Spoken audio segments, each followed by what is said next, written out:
मी फाल्गुन सदानंद फुले, ग्रामपंचायत घाटी. मी सध्या मी सध्या 9 वर्ष झाले उपसरपंच पदावर या ठिकाणी कार्यरत आहे. परत तुम्ही सामाजिक क्षेत्रामध्ये किती वर्षापासून आहात? सामाजिक क्षेत्रामध्ये जवळपास 2005 पासून माझी सामाजिक क्षेत्राची सुरुवात आहे. यामध्ये 2015ला मी या सामाजिक क्षेत्रात किंवा समाजसेवेमध्ये मी आलेलो आहे. बरं, नळ योजनेबद्दल तुमचा जो आक्षेप आहे तो नेमका काय आहे आणि विषय काय आहे? घाटीला ग्रामीण पाणी पुरवठा जल जीवन मिशन अंतर्गत नळ योजनेचे काम 2022ला मंजूर झाले.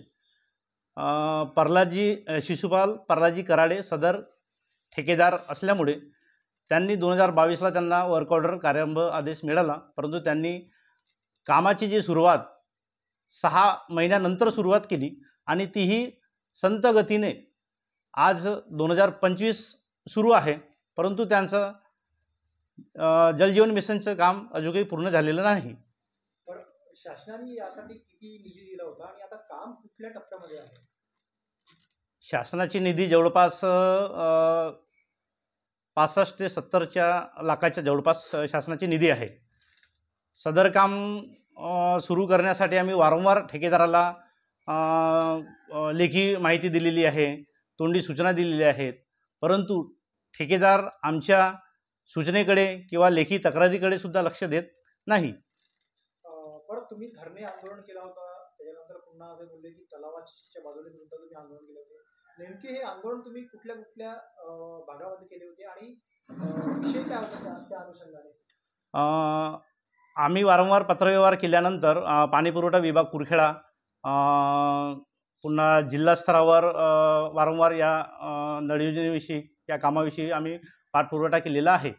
सदर व्यक्ती ग्रामपंचायतची तर ऐकतच नाही, परंतु प्रशासनाची सुद्धा तो सदर व्यक्ती ऐकत नाही आहे. आम्ही आमच्या ग्रामसभेमध्ये गावकऱ्यांनी ताला ठोको आंदोलन म्हणून एक ठराव घेतला ग्रामसभेमध्ये आणि त्यांनी ग्रामपंचायतला लॉकसुद्धा लावलेला होता. लॉक लावल्यानंतर वरिष्ठ अधिकारी या ठिकाणी आले, संवर्ग विकास अधिकारी आणि पाणी पुरवठा कर्मचारी या ठिकाणी येऊन 2 ते 3 तासानंतर पुन्हा ग्रामपंचायतचं ताला ठोको आंदोलन स्थगित करण्यात आला, की त्यांनी आश्वासन दिले की बाबा आम्ही लवकरात लवकर काम करू. आता तुमची मागणी काय आहे? आता मागणी आम्ही जवळपास माझे 14 ते 15 वेळ शिव मॅडमसोबत बैठक झाली. आयुषी शिव मॅडम होत्या त्यावेळेला. त्यांनीसुद्धा आम्हाला त्या ठेकेदाराला कारवाईचे पत्र वारंवार दिले, परंतु ठेकेदार प्रशासनाची ऐकत नाही आणि आमची पण ऐकत नाही. करिता ठेकेदारावर योग्य ती कारवाई करून घाटी ग्रामस्थांना पाण्याची नितांत आवश्यकता आहे. पाण्याची व्यवस्था प्रत्येक घरी हर घर जल या योजनेप्रमाणे प्रत्येक घरी पाणी पोहोचला पाहिजे, एवढीच आमची मागणी आहे ग्रामपंचायतची आणि घाटीवासियांची. बरं, मोदी साहेबांचं जे हर घर नल ही जी योजना आहे, महत्त्वाकांक्षी योजना आहे, तुम्हाला असं वाटतं का की या संदर्भामध्ये बऱ्यापैकी जे आहे या योजनेमध्ये महाराष्ट्रामध्ये मोठ्या प्रमाणात, तुमच्या गावामध्ये मोठ्या प्रमाणामध्ये घोटाळा आहे आणि आर्थिक जे गैरव्यवहार आहेत किंवा आर्थिक जे तारतम्य आहे ते नाही आहे? नाही, या योजनेमध्ये सदर ठेकेदाराकडे आर्थिक व्यवहारासंदर्भात गैरव्यवहार झाला असेल असा सध्या तर त्याविषयी काही बोलता येणार नाही, परंतु आमची मागणी ग्रामपंचायत आणि गाववासियांची मागणी हीच आहे की सदर काम लवकरात लवकर पूर्ण करून गाववासियांना पाण्याची व्यवस्था होणे महत्त्वाचं आहे. गावामध्ये पाण्याची खूप टंचाई आहे.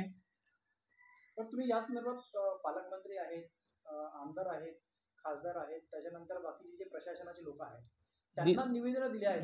दिलं. आम्ही आमदार साहेब जे मसराम साहेब आहेत त्यांनासुद्धा आम्ही 2दा सदर निष्काळजीच्या कामामुळे घाटीवाल्यांना त्रास होत आहे या संदर्भात आमदार साहेबांनासुद्धा पत्र दिलं आहे. खासदार साहेबांनासुद्धा, किर्सन साहेबांनासुद्धा पत्र दिलेलं आहे आणि 2दा आम्ही धरणे आंदोलनसुद्धा पाणीपुरवठा विभाग कुरखेडा यांच्यासमोर 2दा ग्रामपंचायत कमिटीने धरणे आंदोलनसुद्धा केलेलं आहे. धरणे आंदोलनासंदर्भात प्रशासनाने सुद्धा लिहून दिलेलं आहे की सदर काम लवकर पूर्ण होईल, परंतु त्यांच्याकडून सुद्धा कोणत्याच प्रकारची ठोस कारवाई होत नाही आहे. आता तुमची मागणी काय आहे नेमकी? आमची मागणी आता हीच आहे की बाबा वारंवार ठेकेदार चुकीचे आश्वासन देत आहे, लेखी आश्वासन देत आहे. प्रशासनाने सुद्धा आम्ही रास्तारोको आंदोलन केला त्यावेळेला प्रशासनाने सुद्धा लिहून दिलं आहे की आता ठेकेदार काम करणार नाही तर आम्ही स्वतः करून देऊ. या गोष्टीला 1.5 महिना लुटून सुद्धा सदर प्रशासनाने 15 दिवसाची मुदत मागितली होती. 15 दिवस लुटून आता 1.5 महिना होत आहे, तरी सुद्धा प्रशासन सुद्धा या विषयावर काम करत नाही आहे. करिता प्रशासनाकडे सुद्धा लक्ष देणे महत्त्वाचं आहे. वरिष्ठांनी सदर विषयाचं गांभीर्याने लक्ष देऊन गाववासियांना पाण्याची व्यवस्था तात्काळ करून द्यावी.